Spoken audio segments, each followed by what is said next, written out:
If you dig the twisted, admire the outlandish, and are enamored by the unusual, you're in the right place.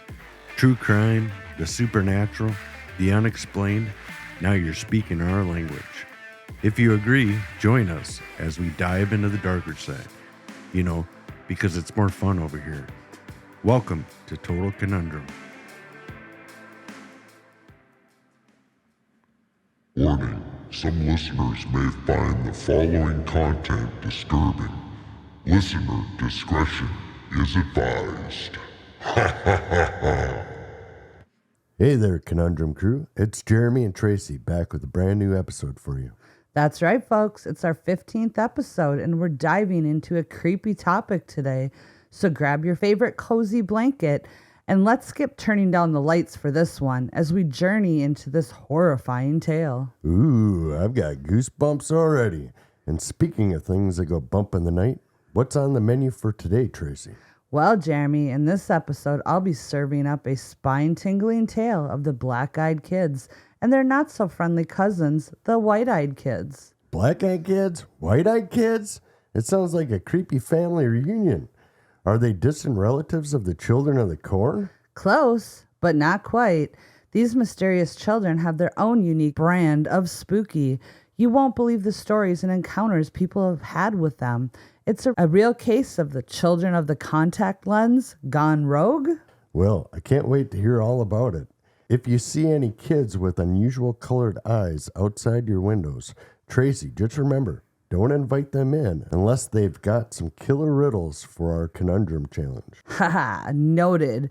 We wouldn't want our listeners missing out on that Conundrum Challenge fun, would we? Not at all. So ladies and gentlemen, prepare for a wild ride into the unknown as we explore this mysterious urban legend and try to uncover the secrets behind the eerie eyes. Buckle up, Conundrum family, because it's about to get mysterious. And just a quick reminder, if you ever encounter kids with peculiar peepers, maybe think twice before sharing your Halloween candy.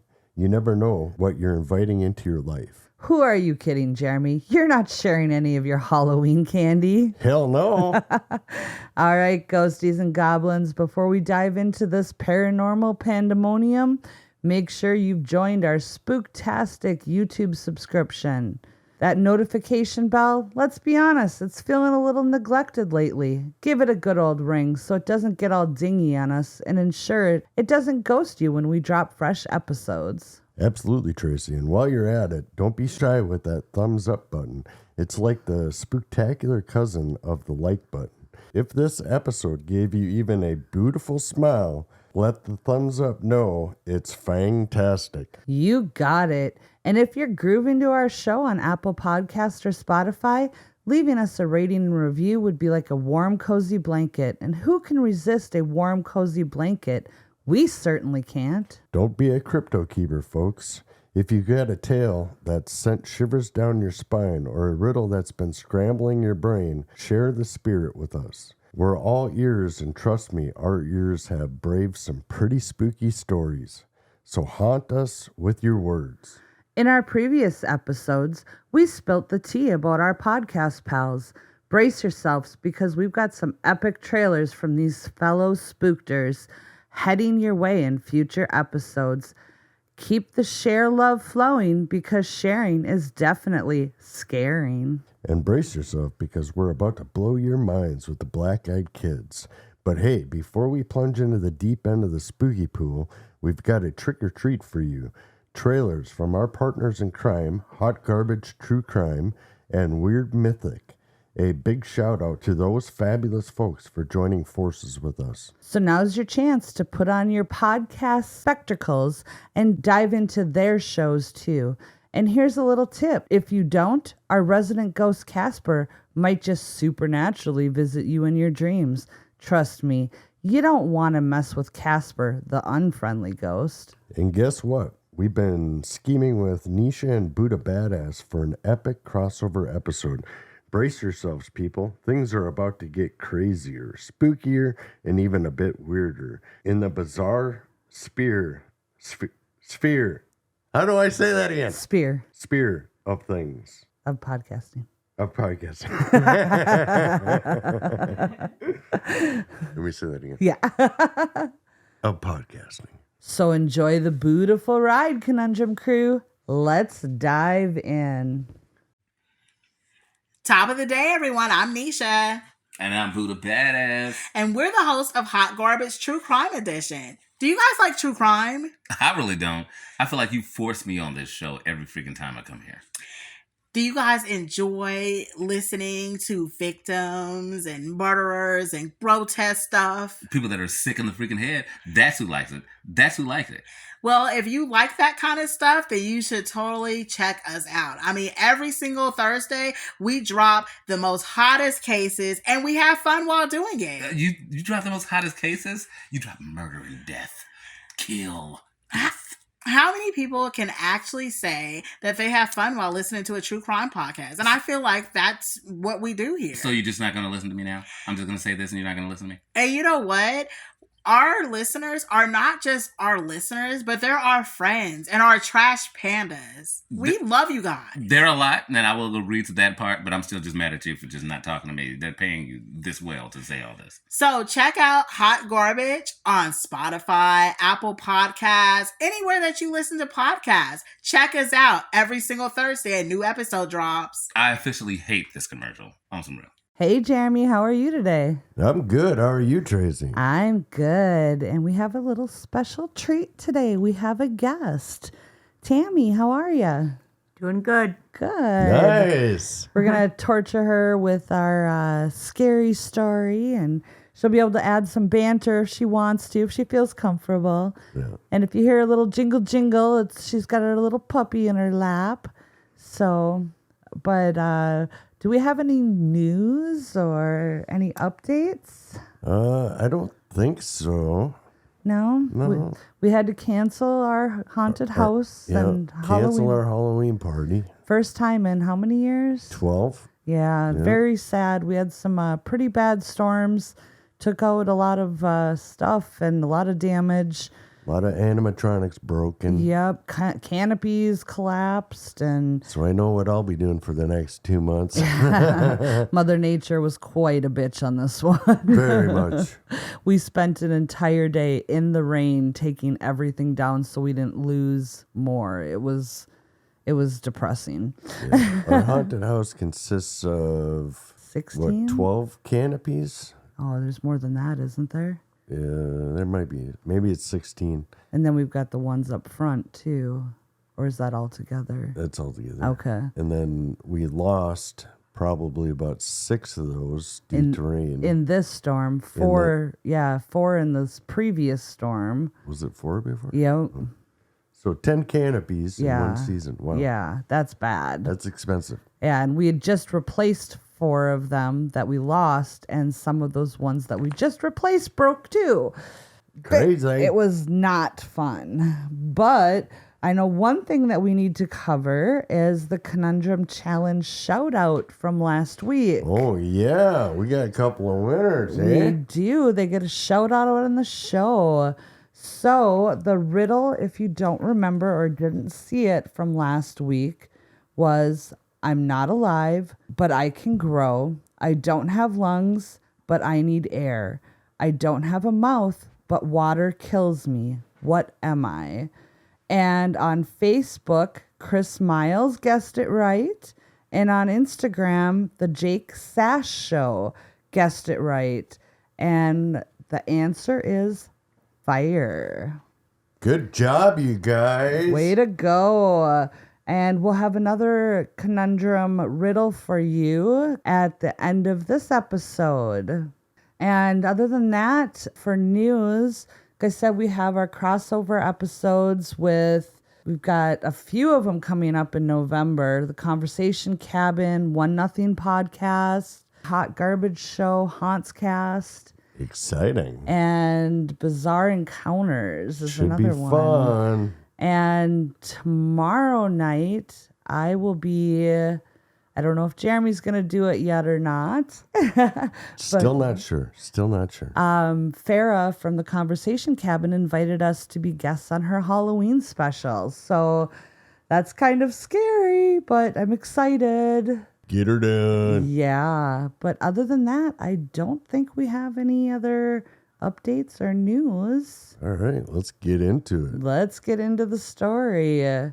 So today, I'm going to terrify you with something that terrifies me, the Black-Eyed Kids. Jeremy, have you ever heard of them? No, I've never heard of them at all. You only torment me I with only them. torment you with them. And the Hookman. And the Hookman. Tam, have you ever heard of them? No. Well, I'm about to rock your world, pop your Black-Eyed Kids cherry, because these kids are horrible. Oh, boy. So let's just get into it. The infamous Black-Eyed Children. They're like the rock stars of the paranormal world, but with a seriously creepy vibe. These pint-sized cryptids, or maybe just a bunch of urban legends gone wild, have been haunting our nightmares since the late 1990s, thanks to an explosion of internet culture. But if you think about it, the concept of the spooky childlike specters dates back before the internet was even a thing. It's like they had a prehistoric version of Twitter to scare people with. So here's the deal. These Black-Eyed Children are described as mini ghouls, typically in their early teens or younger, with eyes that are pure, unadulterated black. Oh, boy. Just Black as coal. black as coal. Black as night. No iris, no white of the eye, no nothing, just black. Well, that sounds demonic. Right? You know, the eyes that kind of make you double check your contact lens prescription. People who have crossed paths with them swear they're sinister, utterly terrifying, and occasionally borderline dangerous. But what are they? Well, Oh, what are they? nobody's entirely sure, and that's where the fun begins. In most of these spine-tingling tales, you'll find these peculiar children lurking around highways, streets, and residential areas. They're like your worst nightmare hitchhikers or ding-dong ditchers. They follow random folks around, and they show up on people's doorsteps just to mess with their heads. And don't even get me started on that lost child act. It's all fun and games until you stop and help, then things take a turn for the bizarre. Uh-oh. What happens? We'll get into it. Okay. And that's where things get even wilder. Theories about these little rascals are all over the place. Little rascals. Little rascals. So I had to bring some humor into it because these things absolutely terrify me. I've noticed. Some say they're ghostly. Others are convinced that they're demons or maybe even next generation vampires. Some even suggest that they're masterminds of dark magic, like a pint-sized Voldemort fan club. If you're into Harry Potter. Oh, I'm into Harry Potter. I like Harry Potter. Yes, you do. Wait, no, the dogs do. Oh, yeah. that's Remember, the dogs are what always turn on Harry Potter, right. not They you. do. They've watched all the movies. All of them, many All of them. many including times. the game show. in the game show. Yeah.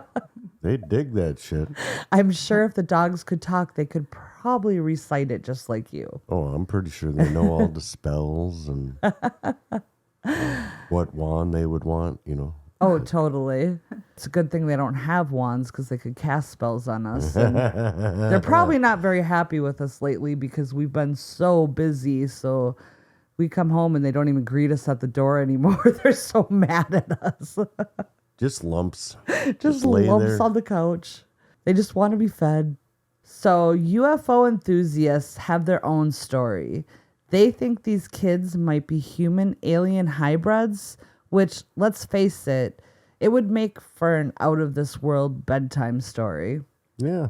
And part of the reason that people think that they might be more related to like aliens presenting as humans or whatever, sometimes when they talk, they Sound very monotone. kind of like monotone. and robotic. And they say things like, instead of like, I need to use your telephone, sometimes they'll say, I need to use your telegraph. And Yeah, like things are dated and sometimes their clothes are dated and stuff. So they think it's, possibly aliens just trying to get in to do mind control, and they don't know where we're at in technology or what the right words are. So that's kind of why some people believe that they're more alien than they are cryptid or ghost-like or demonic. Okay. Tam, do you know what a cryptid is? No. Okay, so a cryptid would be like, it's a creature that... Tam, you have a world of knowledge, don't you? Not really. Not with No? the supernatural? No. So cryptids are kind of like, Bigfoot would be a cryptid. Haven't you ever seen a ghost or had any ghost experiences? Yeah. Yeah? Well, tell us about it. Come on. We want to hear. I had the faucet turn on once. All by All itself? by itself? Yep. That's freaky. Yeah, that would freak me out. That ghost had to have some energy. I mean, But- at least it could do is clean for you. Right? I doubt it. No. But a cryptid would be, and a good example that you would probably know is Bigfoot.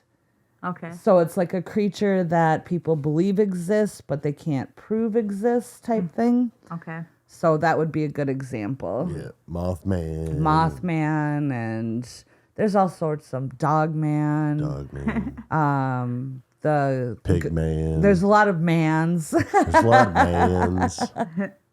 like a banshee, or there's all sorts of them. Is a banshee considered a cryptid? Not that I say that, I'm not 100% sure. That might be more of an urban I legend. mean, how does something fall into the cryptid category versus like a demonic I think the creature category? cryptid category is more animalist, more animal-like. Okay. That's what I would believe. I'm not a cryptoologist You're or not a anything. cryptozoologist? No, I mean, what no. the hell? No. So where did we leave off? The UFO stuff. All right. Yeah. So then there are the skeptics who think that they're just a bunch of kids playing twisted pranks on unsuspecting folks. Well, I've seen those stories. Oh, yes. And those do happen. They do. In this day and age, it would be more possible, too, to try to freak people out or pretend you're a with black. all the contact lenses. Yeah, you and- got the sclera blackout lenses and stuff. Yeah. But when this originated, those were not a thing. And if they were, they would have been very expensive. Because even just contact lenses back then were very expensive. Yeah, you probably would have had to know somebody in like the Like a special movie effects. industry or Yeah. something. Yeah. So with the kids playing pranks on unsuspecting folks, the kind of pranks that make you want to call your therapist. But for all we know, they might just be an internet-born myth that's been passed around on the forums, YouTube, and some other nifty photo editing.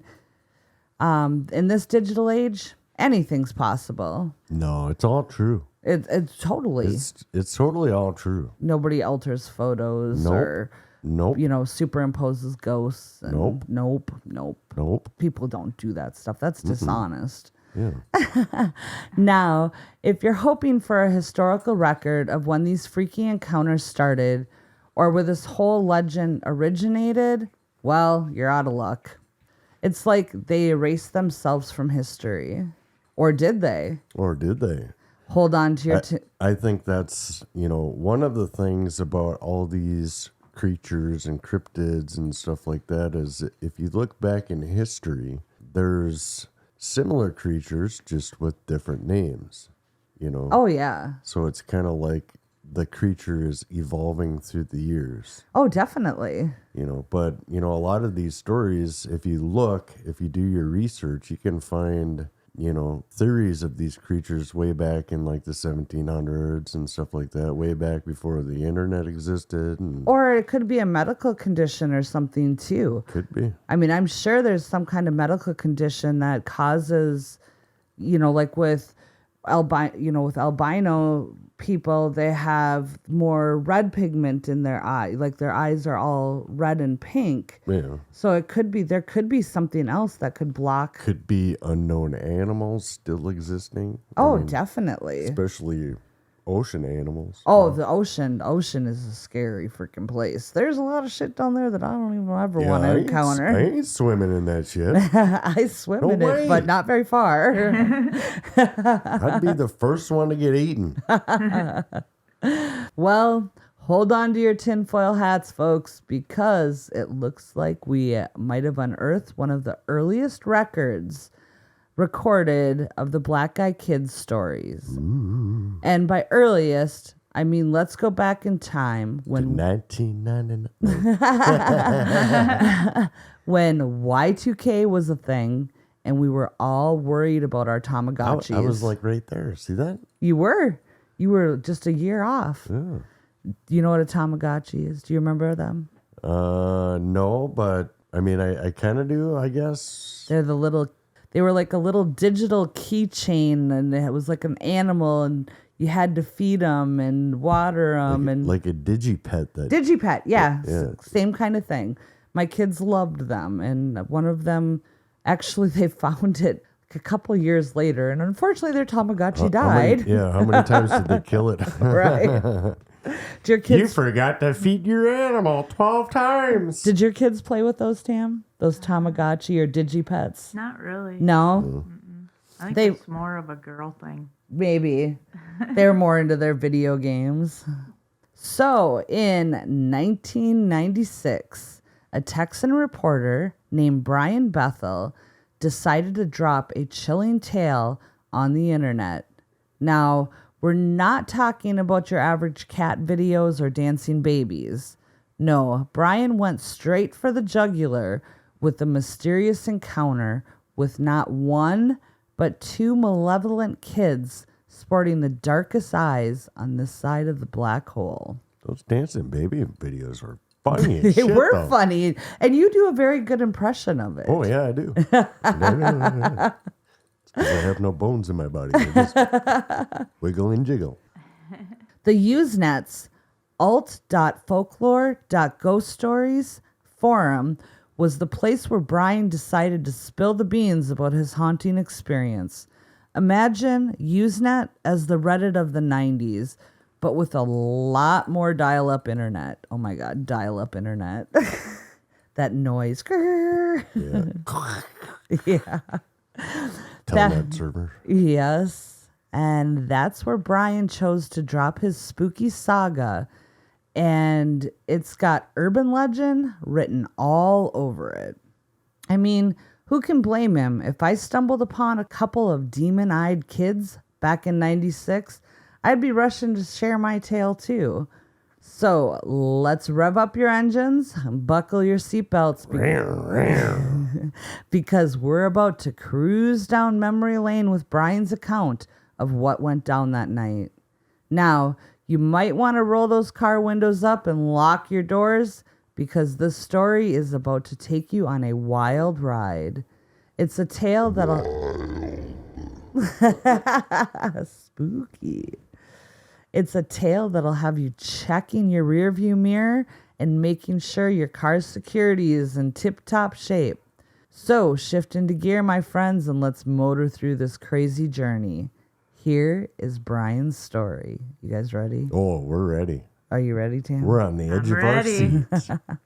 So he says, near as I can figure, this happened in 1996. I've managed to pin down the date that far. I feel like it happened in the spring or summer, since I remember wearing a pair of shorts, but one of my great regrets is not recording the actual date of the event. Summer of 69.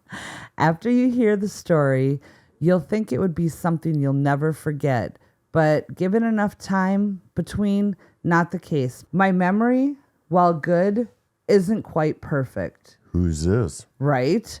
I can't remember what I had for dinner last night. I can't either. Wait, did we even have dinner? We might not have. I want a do-over. That's probably why my stomach's growling.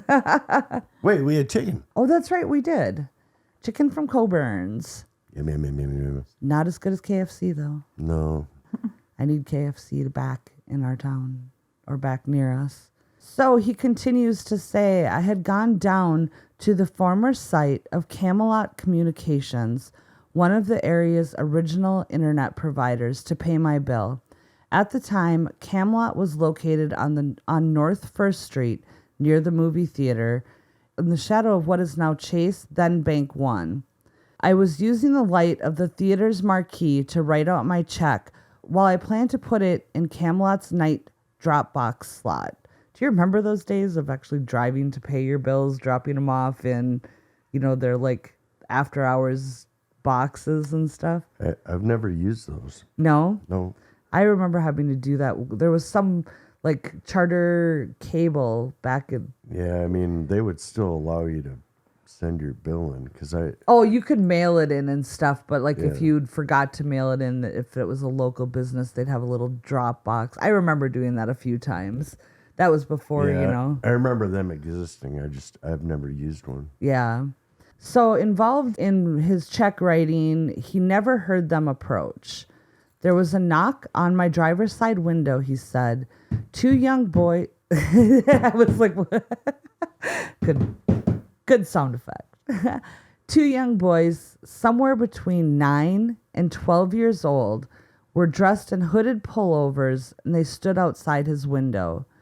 I cracked the window a bit, anticipating a spiel for money, but I was immediately gripped by my incomprehensible, soul-racking fear, and I had no idea why.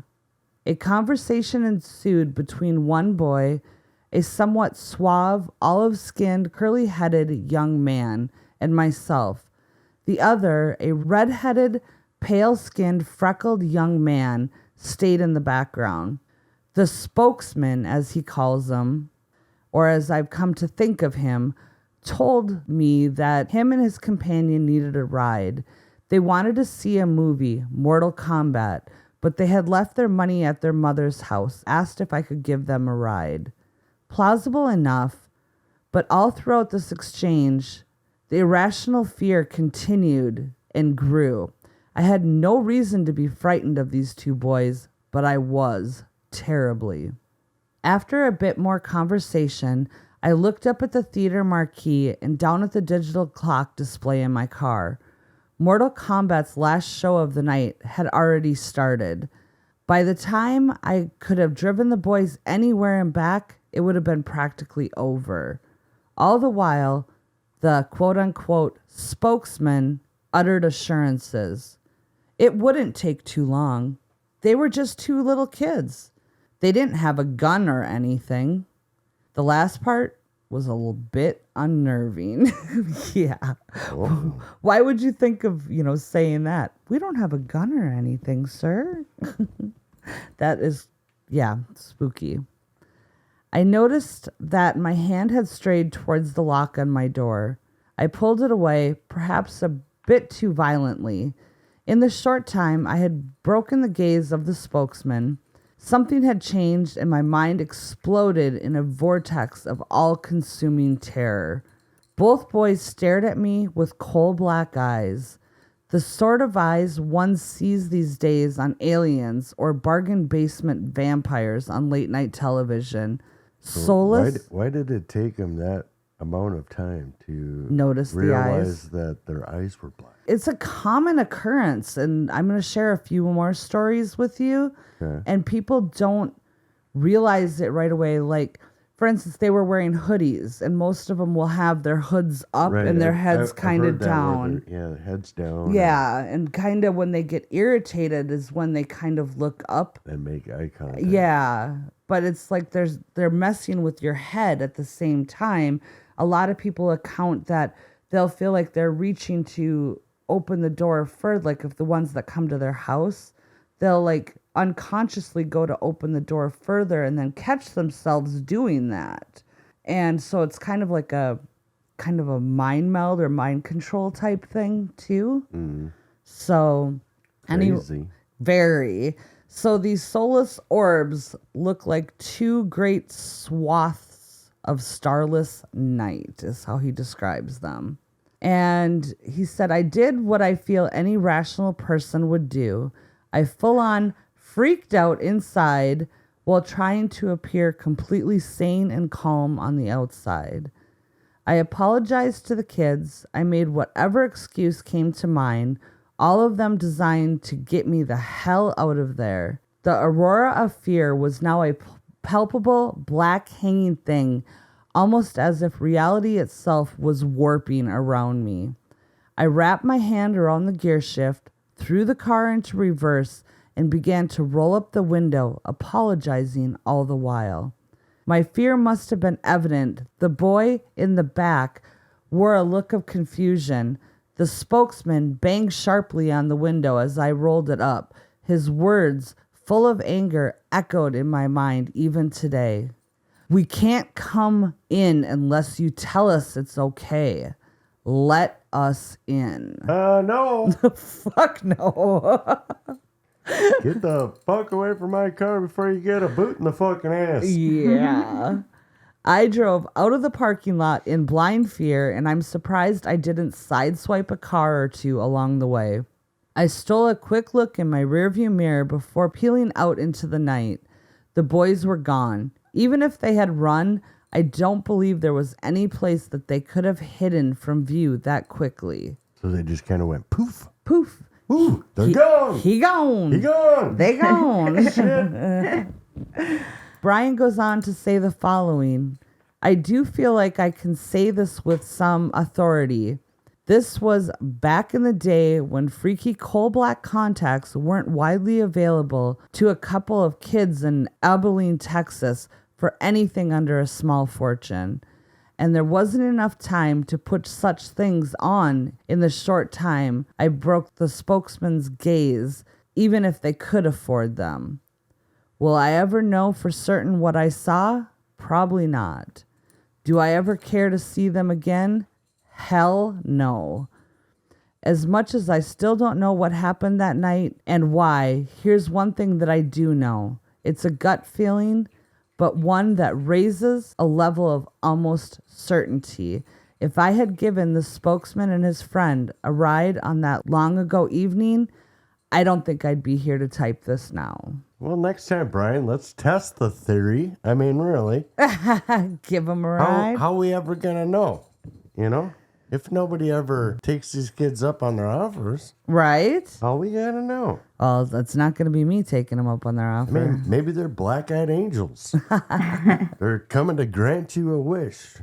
Maybe. Money, power. Bethel was like a ghost story guru of the Usenet group, spooking the digital world with dozens of eerie tales.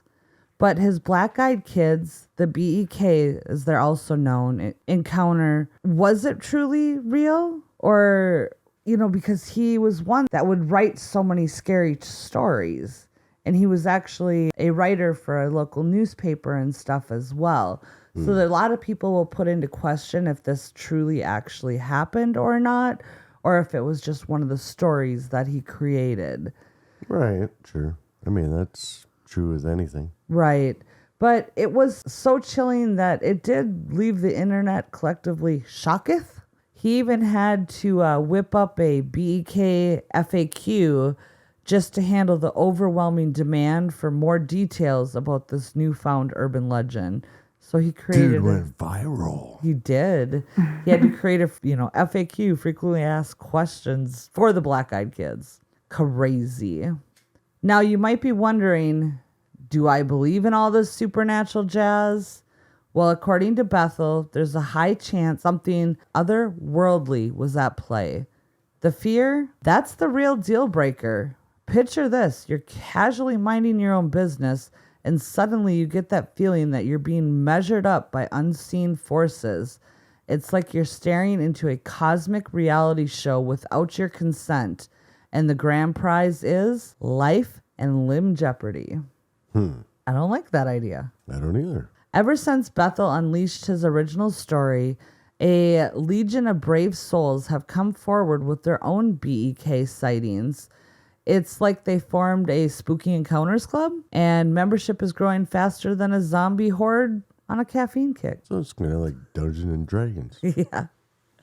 Picture this, a dozen stories swirling around, all following the same eerie script. These kids with eyes that could put a black hole to shame pop up at people's homes or cars, give a polite little knock, and then proceed to play the world's spookiest game of Let Me In. And what happens next? Well, anyone who's had the pleasure of encountering these midnight-eyed kiddos will tell you it's like a tidal wave of dread crashing over you. Now, you'd think these spooky tykes would at least rock some cool supernatural outfits like tiny ghost capes or alien antennas, right? Nah. They usually look like your run-of-the-mill kids. Sometimes they've got this whole vintage fashion thing going on, like they're auditioning for a time-traveling school play. And that's one thing I touched on, how sometimes their clothes are dated and some of their terminology is also dated. Mm-hmm. But wait, there's more. In the deep end of this weirdness pool, some folks have claimed to meet creatures with talon-like feet. So these kids aren't exactly shoe shopping at your local mall. Weird. I didn't find any accounts of anybody talking about talon feet. I've never heard anything either. I hadn't before this either, but I like how the stories evolve, though. it does. Yeah. Now it's kind of like a half black-eyed kid, half bird. Yes, and now you're getting into the cryptids area. Yeah. So then if they have talon-like feet, then they would be more classified as a cryptid versus a alien or Boogeyman. boogeyman, demon. Yeah. But where do these little rascals even come from? Well, the conspiracy theorists have a grand theory. They're alien youngsters trying to reach out to their Earth buddies. I mean, that's what I mean. What if somebody just invited them in, shared some cookies and milk with these bastards, learn their origins, okay? Just have a discussion. I mean, Let's get down to the nitty gritty. Tell me about you. Would you like to be on our podcast? yeah. Well, demonologists, on the other hand, think they're the devil's own offspring, and inviting them in is like rolling out the red carpet for Old Scratch himself. See, that's where I like to think they reside. Well, and It's a whole let me into your house. the legend says that demons can't just come into your house. They have to They be need invited. to be invited in. And they will not pass the threshold without being invited in. Yeah. I mean, So that I- might be more vampires, but we can go with that. With demons and stuff, usually they're conjured in a house. Yeah. But again, if you go back to my favorite TV show, Supernatural, Oh, they can come in. they have to salt windows and doorways to keep them out. Yes. And they do talk about, I don't know if I get into that or not.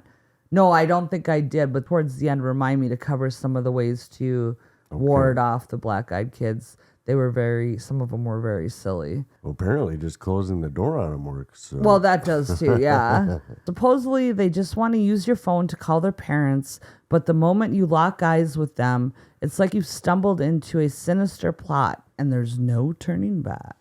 Now, some people swear that these creepy kids have been lurking since the 1980s, but most sources point their bony fingers at 1996 when a certain Brian Bethel penned a post that launched this hair-raising legend, which we read his story. Mm-hmm. Of course, the internet is where you can find folks claiming they have spotted everything from ghosts to aliens to Elvis himself sipping a margarita in the Bermuda Triangle. Sweet. I mean, who wouldn't want to believe Elvis is alive and well, right? Now, when it comes to those supposed black-eyed children, the mystery deepens. Why do they show up at your doorstep, uninvited in the dead of night? It's a riddle that even the finest internet detectives have yet to crack. But here's the deal. On and off chance that these eerie youngsters are real and not just a plot twist in the world's spookiest bedtime story, you're probably better off not crossing paths with one. I appreciate it if they come to our house that they're at least like high school age, so I can just bop them on the nose and slam the door in their face right away. I'd have a harder time with an 8-year-old, Well, one thing, I was watching this YouTube video, and the girl on the video that was telling the story of the black-eyed kids and stuff, she said... Everybody was kung fu fighting. She said the more you research them and the more you think about them and talk about them, the more likely you are to encounter them. And I'm like, well, I'm screwed. Yeah, I just you spent are. all this time researching, and You can't blame me anymore. I am screwed. The black-eyed kids are coming. I'll just make them a part of our Halloween decorations. Have them stand outside. Yeah. Hand out candy. This legend decided to go all international and hopped across the ponds, landing right in the lap of the UK. And 2014, the Daily Star, known for its hard-hitting journalism and knack for sensational stories, gave the black-eyed children not one, not two, but a whopping 3 front-page features. Move over, politics. It's spooky time.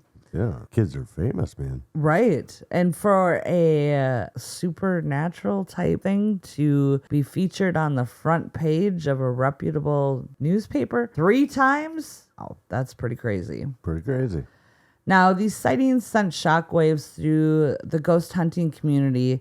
I mean, we're talking about folks who have watched every X-Files episode on repeat and have Mulder and Scully on speed dial. They were convinced that these black-eyed kids were the real deal. You know, possibly extraterrestrial, vampire, or ghostly visitor. And they took this paranormal posse pretty darn seriously. Because when the ghosts come knocking, you answer. Or maybe just lock the door and pretend you're not home. That's probably your better option. Yes, that's what I would do. So, you thought the black-eyed kids were bad. Well, meet the white-eyed kids. White-eyed kids? Uh-huh. The distant relatives of the infamous black-eyed kids. They are like the black-eyed kids, but with a telepathic twist. Basically, they got an upgrade in the psychic department. Bastards. Now, much like their black-eyed cousins, these white-eyed kids, or WEK for short, enjoy knocking on doors and windows as well. But here's where they put their own spin on things. Usually, BEKs come up as a duo, ready to haunt your doorstep, but the white-eyed kids crew preferred to keep it intimate and seclusive, like a solo gig. They're the introverts of the paranormal world and would love to hang out in isolated spots. You know, like the woods, campgrounds, nature enthusiasts, perhaps? Now, here's where it gets really freaky. Black-eyed kids are all about manners and won't step inside your crib without the invite. But the white-eyed kids? Nope. They just pop inside your home, no invitation required. And once they're in, they pull a classic mannequin move, staring at you like you're the latest Netflix release. They're not big talkers, though, because they're too busy being telepathic marvels. That's right. They communicate through mind control, like paranormal version of texting. But here's the kicker. You might not even realize you're chatting telepathically with them until they vanish into thin air or catch a glimpse of their eerie eyes. Some folks have reported these pint-sized psychics staring at them for weeks or even days after the initial meetup. Talk about your clingy connection. No doubt, man. They creep me out even It's more a than house the... guest I don't want. Right. They creep me out even more than the black-eyed kids, and I didn't think that was possible. Please go outside and stare through a window. Jeez. And if that's not enough, you might just discover handprints on your car windows, implying that you've got a white-eyed child fan club following your every move. Spooky, right? Mm-hmm. Now, here's the chilling twist. Some folks think that these white-eyed kids are like messengers of doom. You know, showing up right before someone you know kicks the bucket. Like a ghostly version of a warning sign. So next time you see a white-eyed child, maybe check your calendar for any impeding doom dates and make sure everyone you know is still breathing. Okay. Now that I hit you with not one, but a dynamic duo of spine-chilling beings, it's time for a bonus round of internet encounters that'll make you question everything that goes bump in the night. Before we get into some of these stories, do you guys have any questions or anything you want to add to the black-eyed kid encounters? I'm Or going to pull a white-eyed kids? Tam and say, No. No. Nope, I don't think so. All right, so we'll tell a couple tales. So the first story I'm going to share is from somebody's screen name of No Sleep 2012, and the name of their story is called The Midnight Caller. It almost felt like a dream. I woke up to my dog Lucy barking. She was upright at the bed where my husband and I were sleeping with our 22-month-old daughter. Staring out our door like an unknown stranger was out there rummaging around. I thought she was just freaking out over a house noise. We only had her for 3 months, and she was still a puppy. It could have been anything. Our roommate, a creak from the house settling, the awnings moving outside in the breeze. I wasn't too concerned initially. I decided the best bet would be open the door and show her nothing was there. It sounds a bit silly, but that's what we do with our daughter when she gets scared. And Just throw her outside. Oh, this is their bedroom door, not the outside door yet. Okay. But yeah, just throw her out to the wolves. And I figured it should work with a puppy too. I opened the door and she raced to the front door. She stood there snarling at the door. It was an angry, violent growl. I had never heard her make this noise before. I looked groggily. I looked at her very sleepy, I'll say, because I can't say that word. At her, and I opened the baby gate blocking the doorway, planning to open the door and show her everything was okay. The second my hand reached for the deadbolt, Lucy went wild. She started barking and jumped towards me, and when I touched the metal, she suddenly changed her temper. She whimpered, almost like she was afraid and was backing down. As her mannerism changed, so did mine. I wasn't calm anymore. My heart was racing and sinking at the same time. I had been flooded with a mixture of fear and dread. I looked through the peephole, and I can't explain why I looked, but I did. Outside were 2 kids. And now, a quick word from our friends at Weird Mythic. Hello, my friends. My name's Naomi, and I am the host of Weird Mythic Podcast. It is a podcast all about that strange and unusual things that are not easily explained in this world. Talk a lot about cryptids, everything from the bunyip, all the way to Bigfoot, Puckwudgies, Thunderbirds, you name it, I'll cover it. Go ahead and listen to Weird Mythic Podcast anywhere you get your podcast fix. I hope you tune in soon. One was just a smidgen shorter than me and didn't look to be much younger. I'm 21 and she looked to be about 16 or 17. She was slender and pale. Her hair was a light shade of honey blonde and she wore it long, about mid-back, with long, thin, blunt bangs in front that covered most of her eyes. She wore jeans, a light wash that was popular right now, and a thin-looking olive-colored pullover-style hoodie. She held the hand of a small girl who looked to be around 3 or 4, in the same style jeans and a button-down ivory cardigan or sweater. The smaller one looked at the floor shyly, but had the same shade of hair tied back in a ponytail. She held a stuffed toy under her free arm, and it was identical to one that my daughter had, and her dress was the same style of dress that my daughter wore as well. Had it not been for the feeling of overwhelming dread and fear, I probably would have asked these children in and given them some tea or hot chocolate to get them out of the bitter cold. Something about them seemed off, though. At this point, I hadn't made any noise. I hadn't shushed the dog or grumbled, nothing. I hadn't turned on any lights. These kids had no indicators that I was at the door. The older one then spoke. She had a voice that was mature, confident, and strong, and she did not have an accent. She held her head tilted downwards, and I could not see her eyes. She said, "We have to use your phone." I stood frozen in fear. How the hell did she know I was there? She raised her head to face me directly, and that's when I saw her eyes. There was a reason I couldn't see them through her bangs before, but they were black, or midnight blue, or a dark purple, but they were otherworldly. Then the girl said, "Our mother is worried."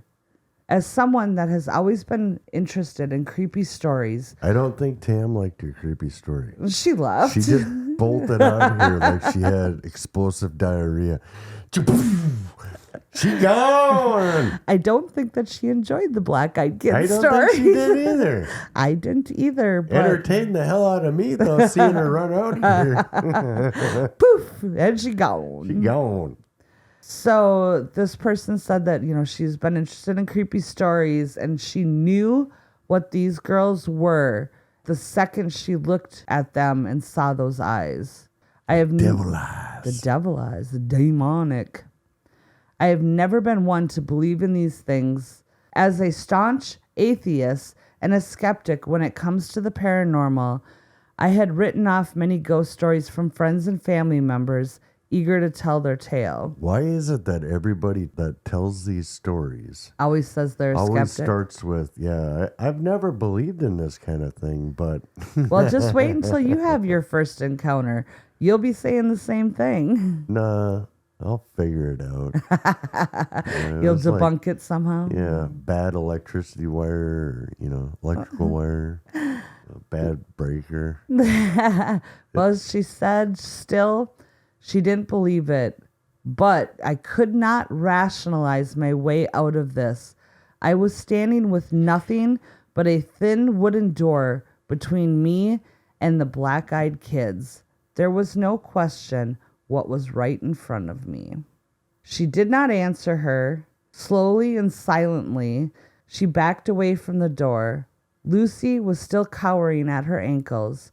She kept talking. "Just let us in to use your phone." Let me in. I took another step back, and with that step, the tone changed. At first, she seemed polite. I promise I won't eat you. Let me in to use your phone. You would make a creepy black-eyed kid, baby. Oh, yeah. I'd be good. I'd start dancing like the naked baby. With the blacked-out eyes. Hell yeah. I know what your next Halloween costume's going to be. I want to get some of those big fake hoops that you can put on your ears, and, like a skull bone through my nose. And, oh, yeah. People dig that. They will totally dig that.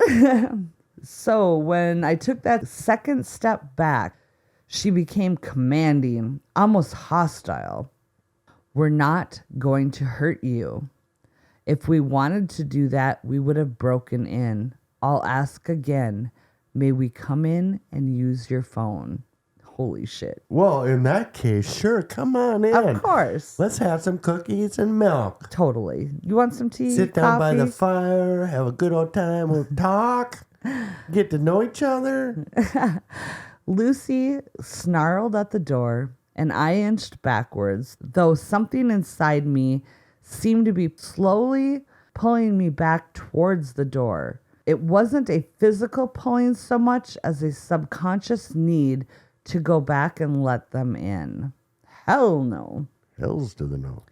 I got to my room, covered up the window, locked the door, and sat there in the dim light of the nightlight. I heard her call back to the door once more, and then everything was quiet. I didn't go back to sleep that night. I haven't slept right since. I know from reading about the black-eyed kids, they can't just come in without permission.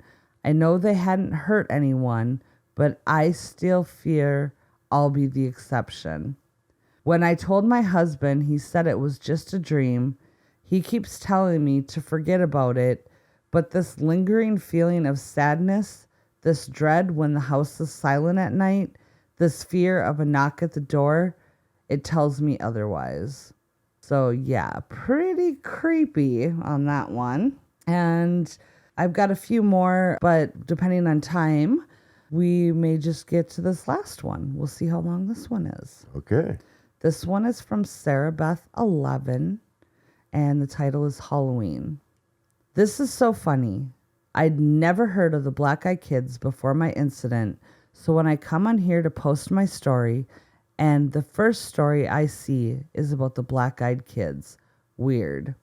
Let me preface this by saying I'm no means a writer. I'm just a domestic engineer living in North Texas. Also, I don't believe in the paranormal, ghosts, demons, aliens, whatever.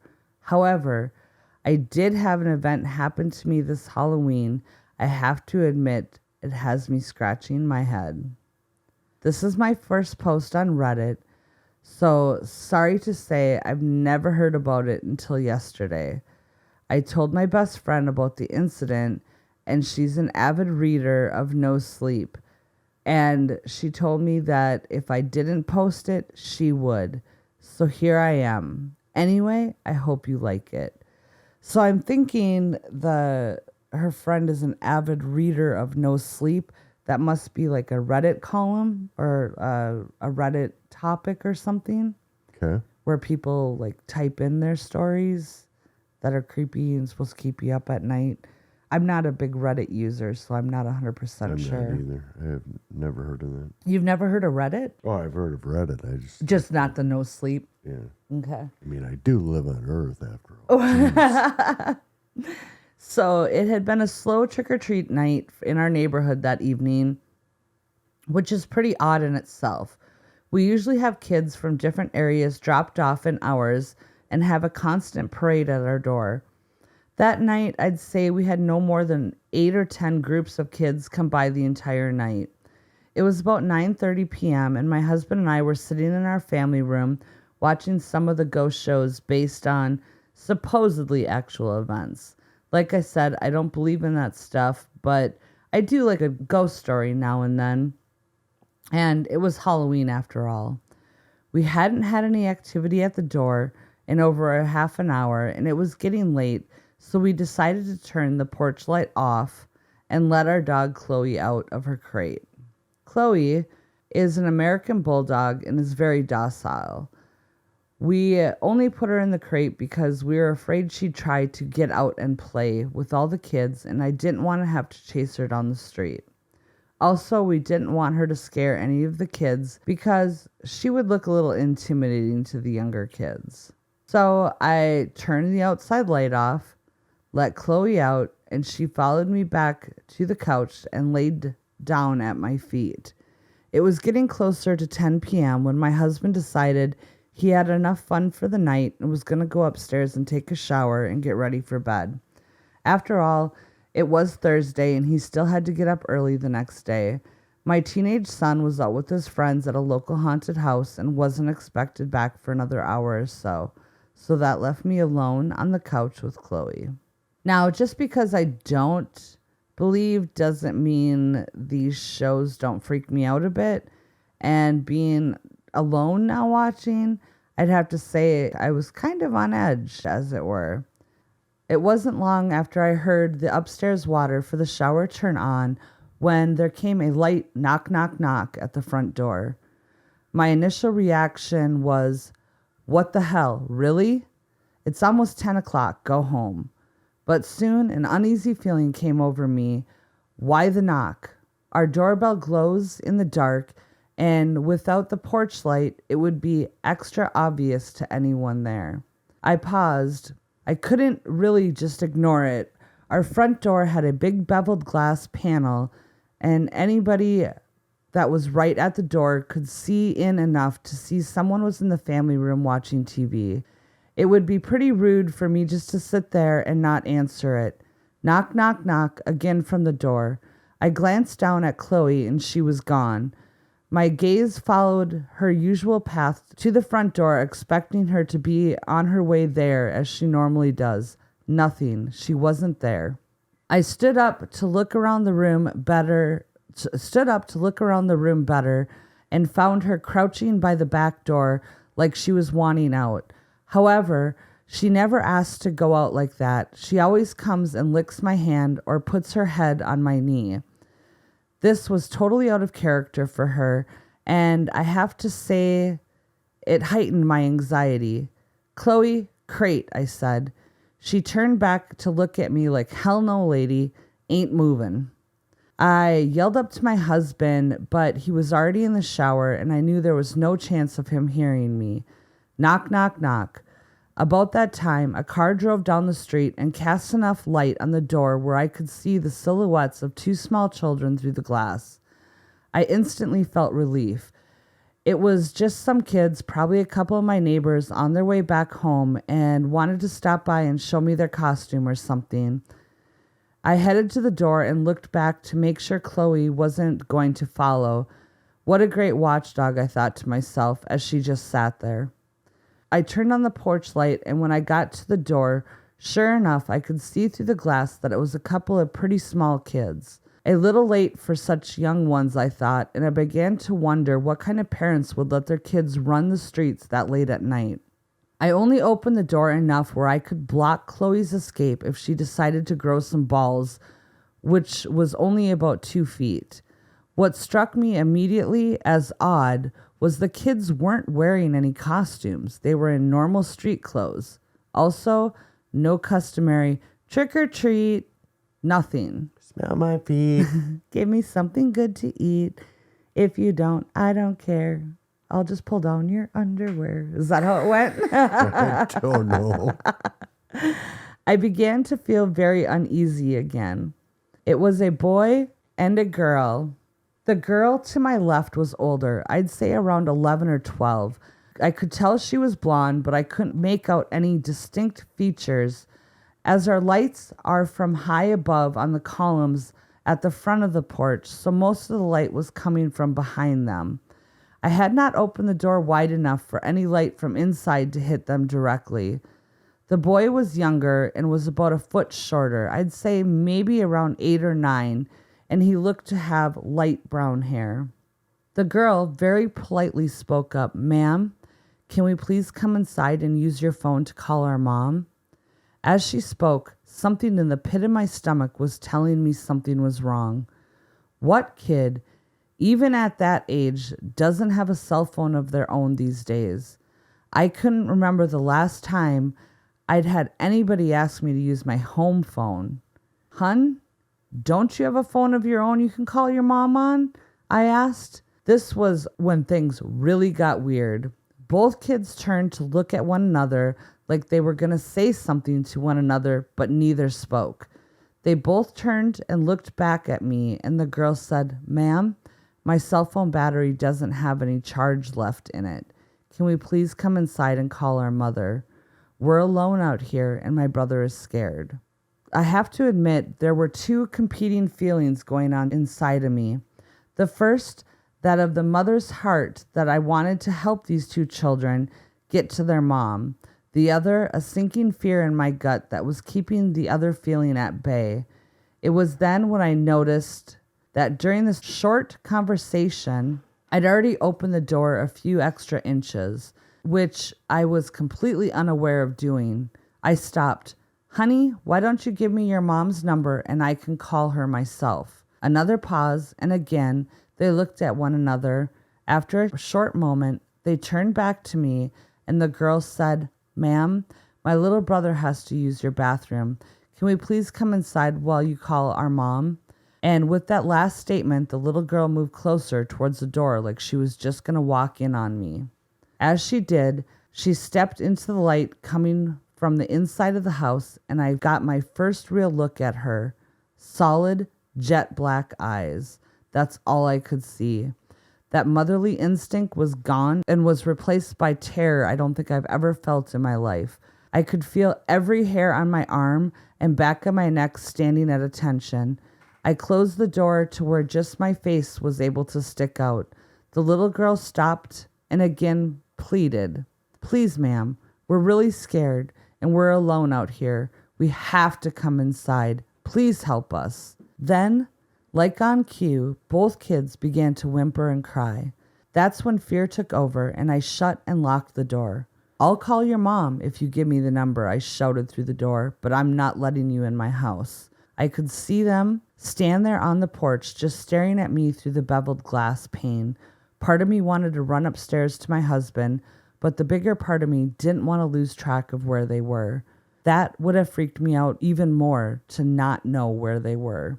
After what seemed like forever, but probably only a few seconds, I decided to call my neighbor that lives across the street.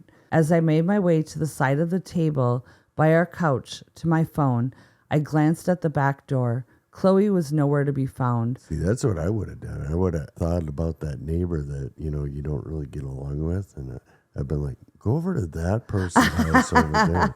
They have a really nice phone for you to use. Pass the buck to the neighbor, send the creepy kids over. Tell them I say hi. Boy, don't make enemies with Jeremy in the neighborhood. We later found Chloe, the dog, in the guest room under the bed. When I got my phone and started to look for our neighbor's contact info, it was only then that the kids stepped away from the door and began to walk to the street. As they did, I walked to the door to get a better look to see where they went, still not calling my neighbor. If you get close enough to the glass, you can see out enough to make out people's shapes, but you can't see much detail. Of course, standing that close to the door would make you pretty obvious to anyone outside looking in. From the door, I could see that the kids were still standing under the street lamp nearest my house, staring at me. As I lifted the phone to my ear after calling, only then did the kids start walking down the street. I met my neighbor out under the lamp once he was out there, but the kids were nowhere to be seen. So you're creeped out and these kids are lurking somewhere that you can't see them, and you call your neighbor out to meet you outside? No, not me. Odd, huh? Yeah. Like I said, I don't believe in any of this stuff, and I had never heard about the black-eyed kids before talking to my friend. What I really think, or what I have to think, is that these kids were just out yanking people's chains on Halloween night. But I will say this for them. They were good, really good at it. They scared the shit out of me and my dog. So those are a couple examples of different encounters that people have. I do have more, and if anybody's interested in reading more, I can post them on our Instagram or Facebook and, put the links to the stories and stuff. But they all kind of are along the same lines. The only one that I did read that was different, and the only reason I didn't put it in the story is because the original person who came up with this, that I can't think of his name now. Brian?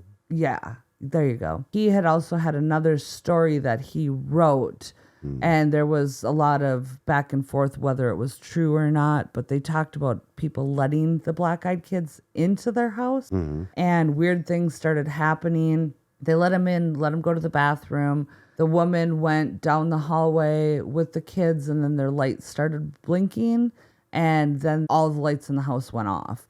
And the kids came out of the bathroom and said their parents were there. And then the lady looked out the door, and there was two men standing at the end of the sidewalk. And at the same time, she turned to her husband, who's just realized that his nose was bleeding really bad. And so that got to be a little bit more supernatural, like fictional type, to me. Whether or not it was a true story, I don't know. But I wanted to do more of the accounts of people on Reddit versus what this other guy had maybe wrote. We can add those and create them into like mini-sodes. There you go. We could definitely do some, because there are some more good stories. It's just I don't want to, take too much time and read too many of them. And if you guys have an interest, we can do more episodes on the black-eyed kids. I know a lot of people are intrigued by them. Yeah, let us know. Yeah, I did not find any stories that anybody had written on the white-eyed kids. I did look. I really thought the black-eyed kids were a bigger thing. There would be more information and more stories, but I really struggled to find a lot of stuff, which I was shocked. Yeah, I think, you're probably going to be able to find a lot of stories, but, they're all going to be relatively short because most people don't let the kids in the house. Right. So. But that's all I have for that. But now, if you have seen and invited black-eyed kids into your home, please share your stories of how that transpired and turned out for you. Right. Or mostly I want to know. Yes. Any stories. We really would love to start doing listener stories. So I would love Love, love, love to hear your stories. But before we wrap up for this episode, we have our Conundrum Challenge for this week. So the riddle is, the more you take, the more you leave behind. What am I? Ooh, sounds good. So anybody who gets that right will get a shout out on next week's episode. Nice. But I don't think we had any other business or I think that's it. we do apologize. This episode is coming out late. We have been swamped with work, so we're doing the best that we can to try to balance. And just bear with us for the next couple weeks while we get some more people hired. Being business owners and podcasters is, it takes up a lot of time, and there's just not enough hours in the day, and nobody's figured out a way to clone us yet. So, Which is a bummer. yes. So with that, that's all I have. All right. It sounds like a wrap. It sounds like a wrap. All Until right. next time. Goodbye, everybody. Love you. Goodbye. Laters. Thanks for hanging out with us here at Total Conundrum. Please make sure to check out our website and blog at TotalConundrum.com for news, upcoming events, merch, bloopers, and additional hysteria. You never know what will pop up, so be sure to follow along. If you want to show your support for Total Conundrum and gain access to all of our bonus content, please visit our Patreon page. You can also follow us on Facebook, Instagram, and Twitter. The links are available in our show notes. If you have any questions, comments, recommendations, or stories to share, please email us at contact@TotalConundrum.com. Episodes are available on Apple Podcast, Google Podcast, Spotify, or wherever you listen to your favorite podcasts. If you like the show, please rate, review, and subscribe on Apple Podcasts. We appreciate the love. Keep on creeping on, mother cluckers.